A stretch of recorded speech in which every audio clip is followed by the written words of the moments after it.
26 नवंबर 2008 मुंबई। रात के 8 बजे मरीन ड्राइव पर लोग समंदर की लहरें देख रहे थे। छत्रपति शिवाजी टर्मिनस यानी सीएसटी स्टेशन पर हजारों यात्री घर लौटने की जल्दी में थे। ताजमहल होटल के लग्जरी रेस्टोरेंट में अमीर मेहमान खाने का लुत्फ उठा रहे थे। मुंबई का वो शाम बिल्कुल आम था। कुलाबा के मच्छीमार नगर में मछुआरे दिन भर की थकान उतार रहे थे। तभी अंधेरे में एक रबर की बोट किनारे से आ लगी।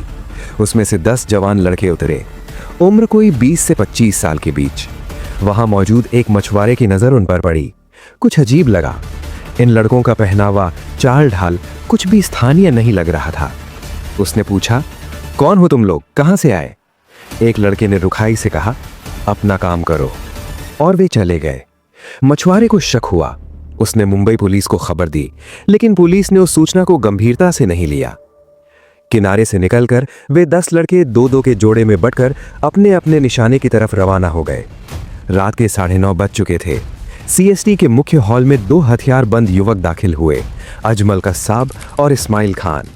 उन्होंने भारी बैग नीचे रखे और AK-47 निकाली। अगले ही पल ऑटोमेटिक गोलियों की बौछार ने पूरे स्टेशन को दहला दिया।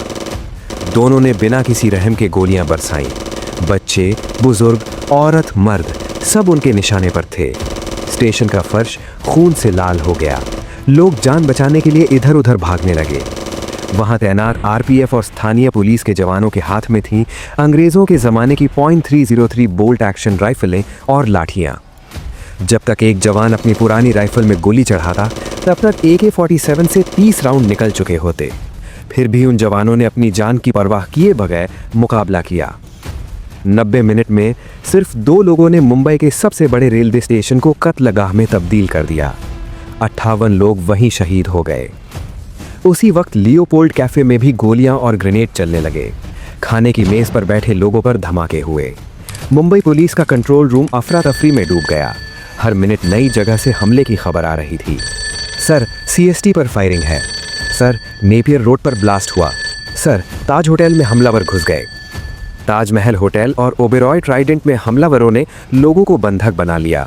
एटीएस प्रमुख हेमंत करकरे अपनी टीम के साथ सबसे पहले सीएसटी पहुंचे। उनके साथ थे assistant commissioner of police Ashok Kamte, inspector Vijay Salaskar, head constable Arun Jadhav और 3 और पुलिसकर्मी। कसाब और इस्माइल सीएसटी पर कहर बरपाने के बाद कामा अस्पताल की तरफ भाग रहे थे। खबर मिलते ही करकरे ने गाड़ी उसी दिशा में मोड़ी, लेकिन अचानक सामने से दोनों हमलावर आ गए और गाड़ी पर अंधाधुंध गोलियां बरसाने लगे। दोनों तरफ से गोलीबारी हुई। पुलिस की गाड़ी छलनी हो गई। जब पुलिस की तरफ से फायरिंग रुकी तो हमलावर गाड़ी की तरफ बढ़े, ये जांचने की कोई बचा तो नहीं। गाड़ी में मौजूद सभी वरिष्ठ अधिकारी शहीद हो चुके थे। हमलावरों ने विजय सालस्कर, हेमंत करकरे और अशोक आमटे की लाशें गाड़ी से बाहर निकाल दी। पीछे की सीट पर बैठे और जवानों को भी बाहर निकालना चाहा, लेकिन दरवाजा जाम था। फिर वे उसी पुलिस की गाड़ी में बैठकर शहर में निकल पड़े, गोलियां चलाते हुए। गोलीबारी से टायर पंचर हो चुका था, गाड़ी ज्यादा नहीं चल पाई। उन्होंने गाड़ी बदलने का फैसला किया। सामने से एक स्कोडा कार आती दिखी, जिसमें एक परिवार बैठा था। उन्हें बाहर निकालकर गाड़ी छीन ली और मालाबार हिल की तरफ निकल पड़े। लेकिन उसी पुलिस की गाड़ी में पीछे की सीट पर हेड कांस्टेबल अरुण जाधव अभी सांस ले रहे थे। उनके कंधे में गोली लगी थी। उन्होंने मरने का नाटक किया और हमलावरों की हर बात सुनते रहे। जैसे ही वे निकले, जाधव ने कंट्रोल रूम को उनकी दिशा बता दी। गिरगांव चौपाटी पर नाकाबंदी लगाई गई थी। वहां तैनात थे असिस्टेंट सब इंस्पेक्टर तुकाराम ओमले और उनकी टीम। उनके पास भारी हथियार नहीं थे, बस लाठी और सर्विस रिवॉल्वर।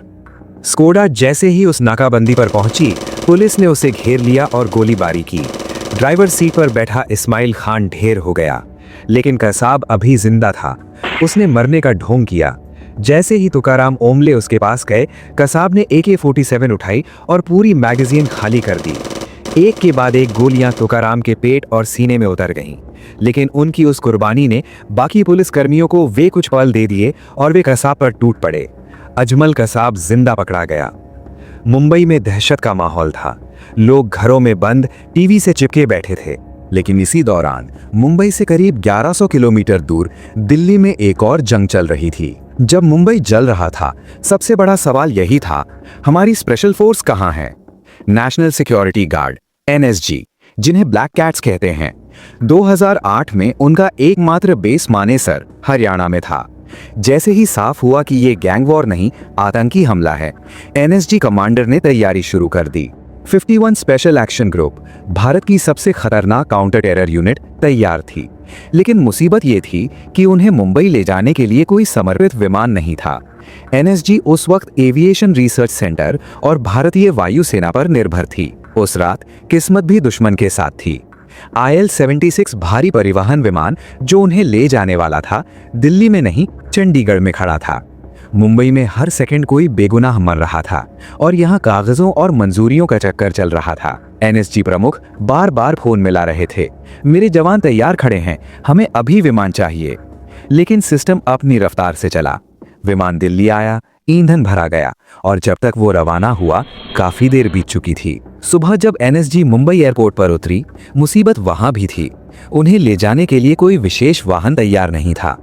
देश के सर्वश्रेष्ठ कमांडो, जो दुनिया के सबसे खतरनाक आतंकवादियों से लड़ने आए थे, उन्हें बेस्ट की साधारण लोकल बसों में बैठकर हमले की जगहों तक जाना पड़ा। पहली गोली चलने से लेकर एनएसजी के पहले जूते के ताज होटल के बाहर पड़ने तक 10 घंटे से ज्यादा बीत चुके थे।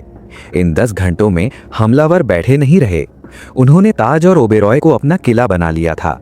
कॉरिडोर में RDX बिछा दिया ताकि अंदर आने वाला कोई भी बच ना सके। ताज होटल में कालीन, पर्दे और फर्नीचर को आग लगा दी। एनएसजी के आने से पहले भारतीय नौसेना के मार्कोस, मरीन कमांडो वहां डटे हुए थे।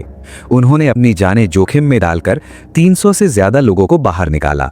उनका काम था हमलावरों को उलझाए रखना। अब बारी थी एनएसजी की। ऑपरेशन का नाम रखा गया ऑपरेशन ब्लैक टॉर्नेडो। 51 एसएजी के टीम कमांडर थे मेजर संदीप उन्नीकृष्णन।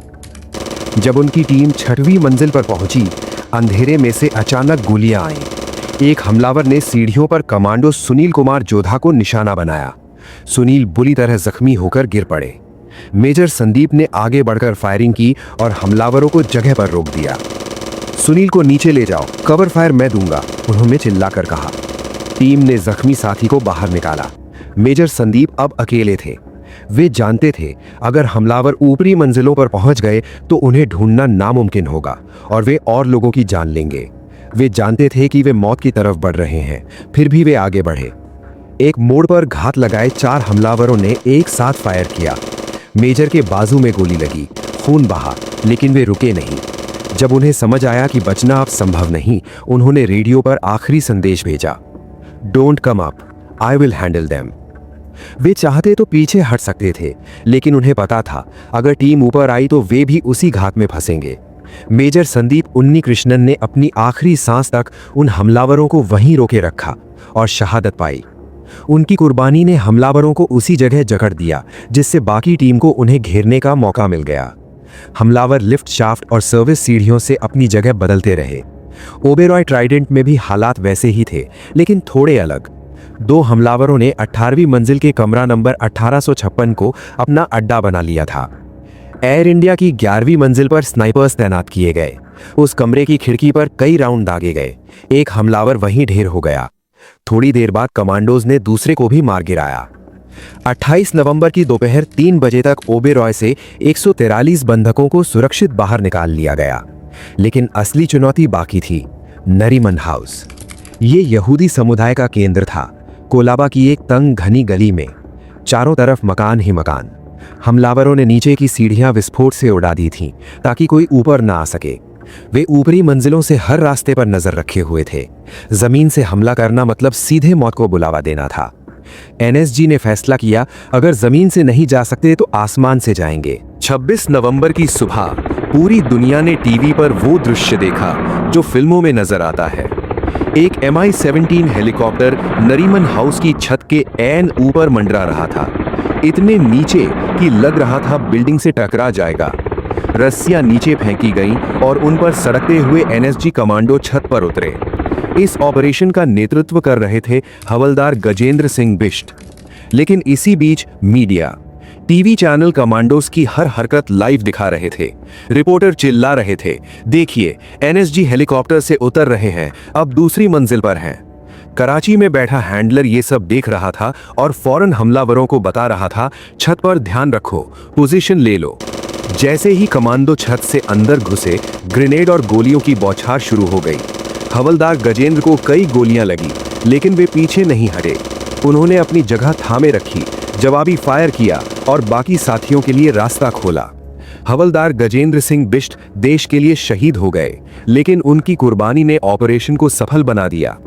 एक कमरे में छिपे हमलावर पर 2 हैंड ग्रेनेड फेंके गए, वो वही खत्म हो गया।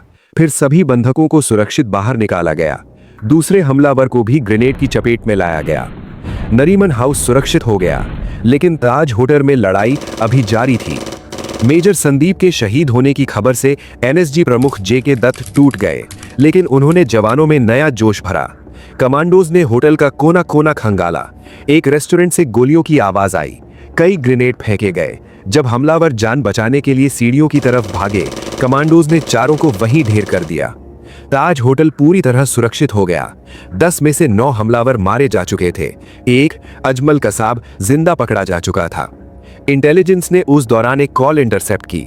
उसमें जब हमलावरों ने हैंडलर से पूछा कि बंधकों का क्या करना है, तो जवाब था, अगर वे बोझ बन रहे हों तो उन्हें मत उठाओ, मार डालो। दुनिया को दिखाना है कि हम क्या कर सकते हैं। हैंडलर का आदेश साफ था, मारो और मरो। 29 नवंबर की सुबह तीनों जगहें क्लियर हो चुकी थीं। ऑपरेशन ब्लैक टॉर्नेडो समाप्त हुआ। 166 लोग शहीद हुए, 300 से ज्यादा गंभीर रूप से घायल हुए। 18 सुरक्षाकर्मी वीर गति को प्राप्त हुए, लेकिन एनएसजी ने 600 से ज्यादा लोगों की जान बचाई। इस हमले ने पूरे देश को झकझोर दिया। जनता पाकिस्तान से जवाब मांग रही थी। प्रधानमंत्री मनमोहन सिंह ने सेना प्रमुखों के साथ लगातार बैठकें की, लेकिन अंत में कोई सैन्य कार्रवाई न करने का फैसला लिया गया। इस हमले के बाद बड़े बदलाव हुए। पहला, एनएसजी का ढांचा बदला। पहले सभी कमांडो दिल्ली में थे, जिससे 10 घंटे की देरी हुई। अब मुंबई, चेन्नई, कोलकाता और हैदराबाद में एनएसजी के क्षेत्रीय केंद्र बनाए गए। आज हमला होने पर एनएसजी कुछ मिनटों में पहुंच सकती है। दूसरा, महाराष्ट्र ने अपनी खुद की विशेष फोर्स बनाई, फोर्स 1, जो एनएसजी की तरह प्रशिक्षित है। तीसरा, राष्ट्रीय जांच एजेंसी यानी एनआईए का गठन हुआ। पहले आतंकी मामलों में राज्य अधिकार क्षेत्र को लेकर आपस में उलझे रहते थे। अब एनआईए बिना राज्य की अनुमति के किसी भी आतंकी मामले को अपने हाथ में ले सकती है। और सबसे बड़ा बदलाव, तटीय सुरक्षा को मजबूत किया गया। आज नौसेना, कोस्ट गार्ड और मरीन पुलिस मिलकर 3 स्तरीय सुरक्षा तंत्र बनाते हैं। आतंकी अजमल कसाब पर वर्षों मुकदमा चला। लश्कर-ए-तैयबा और इस हमले से जुड़े कई राज उजागर हुए। हेड कांस्टेबल अरुण जाधव की गवाही निर्णायक साबित हुई। 21 नवंबर 2012 को पुणे की येरवाड़ा जेल में अजमल कसाब को फांसी दे दी गई। दोस्तों, अगर ये वीडियो आपको पसंद आया हो तो लाइक और सब्सक्राइब करें।